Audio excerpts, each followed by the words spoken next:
in for a few. I'm getting ready to head out. Lighting is really good at the moment today, kind of a rare thing sometimes around here this time of year. But I hope you are having a really good day. Thank you for being here as always. I'm Helene, and I wanted to show you this bag that I made. Send it as a gift to my sister. And this is actually not my own pattern, but it is one of Creative Grandma's. So I'm going to leave the link below. It's called her Summer Tote, and she worked it in really nice Premier, kind of a chunky weight blend. And I thought hers came out so beautiful. I loved what she did, the design, how she put it together. She's a great teacher. And so I decided to make one. However, I did not have that yarn. Wanted to use what I have. And this is discontinued, unfortunately, Bernat Maker Home Decor, spelled D-E-C for decor. So if you've ever worked with that yarn, it's a chunky, bulky number 5 tubular, 78% cotton, 22% nylon core, and I absolutely love this for certain projects, bags. In fact, my logo for my YouTube channel with the hat, that was made out of these same colors. And I still have a pretty decent stash left. And I also worked up some of my crossbody water bottle holders from last year, so I will leave the link below for that if you'd like to check it out. But that you can work in a whole variety of yarns. But anyway, I wanted to show you what I did and some of the differences. Because I used a different yarn, I had to make adjustments. So I just went a little bit smaller, and the width still came out bigger. Had I gone with, if you heard that boom, that is snow sliding off the roof. So don't worry. The sky's not falling yet anyway. Okay, so even with going less in the beginning chains, mine still came out larger, but that's okay because I really hope my sister will love this. She likes bigger bags. And so I'll show you some of the other differences and additions that I made also. And then I did not do as many decreases as Glenda did coming up from the top. And as I wanted this portion to still be wide enough, but yet still have that attractive taper, especially for the size of the bag and the weight of it with the cotton, being that it's a larger bag and can fit a lot in it. I wanted more of a beefy, stronger, and padded handle for the shoulders. Now, had that been for me, because I have broader shoulders, I would have made them long, but my sister is very slender, and I think she likes the shorter handles anyway. So this is kind of a mid, and it'll be a very good fit for her body.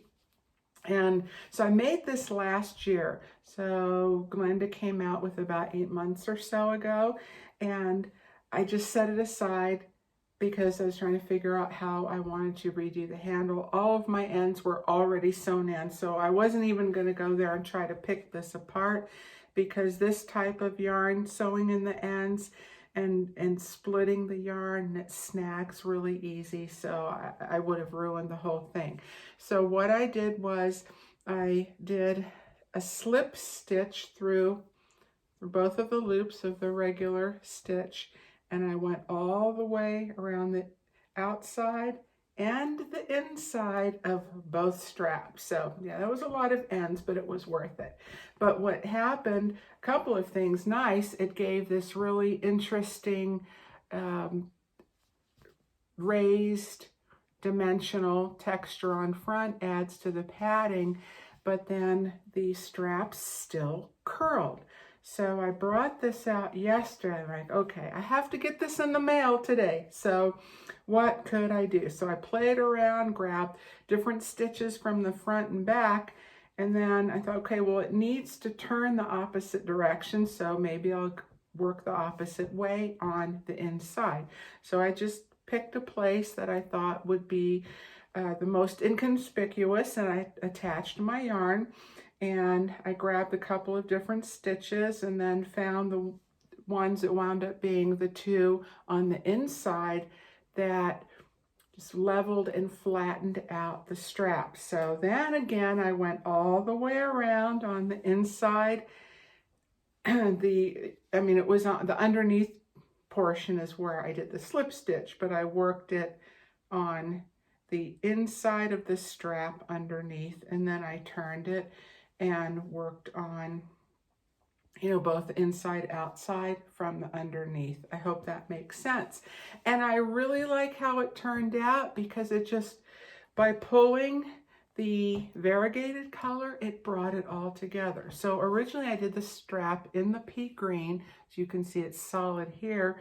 And it was buried in a large bin underneath several bins. Didn't feel like digging for it. So I had a small ball of the variegated left, and that was sitting on top. So I thought, let's just go with that.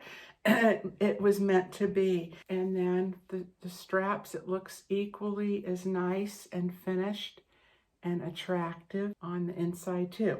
So that's what I did for the body of it. And then I added a button and loop closure.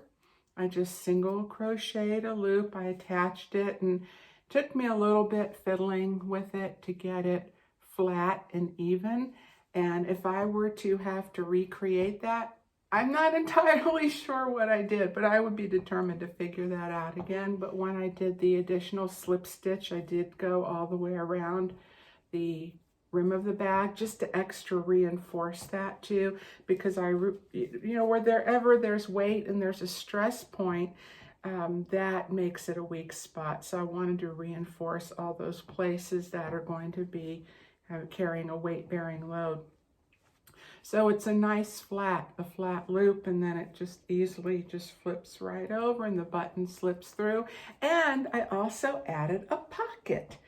And so, yeah, it's just, I did that last year. I forgot that I even put a pocket in there, but it's nice. It's just easy. It was just a single crochet, back and forth, and then I slip stitched across the top just to reinforce those stitches, because when your items are going in and out, I didn't want that top edge to get stretched. And then I just hand sewed around with a lighter weight yarn. I think it was in a mercerized cotton, the Lion Brand 24/7. It's thinner than this, so I could work through and really sew the ends in without worrying about splitting too much. And then that's how that pocket looks all the way around. And then I include a couple of goodies, extras with that, because she's a tote and a purse person, and we both love our tote bag accessories too. And she loves handmade and supporting local. So there's a gal at our farmer's market who makes all kinds of wonderful different types of bags and accessories and interesting and practical gadget holders and all different types of things, and really nice cotton material. And being dog lovers that we are, I picked up one of these bags, and I have one for myself and Ladybugs, a little bit larger one that I put hooks in too. And so I thought that was real cute, even though it doesn't really go with the bag. I mean, it has that aqua color in it, but this one does. And a little coin purse with that same kind of nautical theme going on with the colors. So that was cute, and I know she'll love those. So anyway, that's that. I'm excited. Oh yeah, one more thing real quick. And then I'll let you go, and then I'm going to go. The shawl that I recently made, my Daydreams shawl, I totally forgot to tell you in the tutorial, and I really wanted to let you know. Oh, and if you haven't seen it, I will leave the link for this below as well. And this yarn is what I wanted to tell you. The Lion Brand Ferris Wheel. It's 100% acrylic roving. It was very interesting. And FiberFun WithOlivia, also linked below. she was the one who turned me on to it, and we were chatting back and forth a little. She thought I would really enjoy it, and I watched a couple of her videos with a work in progress of a cowl she made. Now this is in the color Cotton Candy. She used Imaginary Garden, and I was just very drawn to the texture and the dimension, which I just love. And I'll leave the link to Olivia's video where she finished her cowl. So if you were thinking of trying this yarn or have some, don't know what to do with it, then you can see a totally different type of project and how it looks in that too. Okay, well, I have got to scoot out of here, get this packaged, wrapped up all nice and pretty, and send it on its way. Okay, take care, everyone. Please come back again next time if you would. Give me a thumbs up. That really helps support my channel, connects it with the old YouTube algorithm, and helps get me out there more in the YouTube community. I would really appreciate it. Love your comments, and please leave those below if you are inclined to do so. Okay, until next time, have a great rest of your day, and I'll see you soon. Okay, bye for now.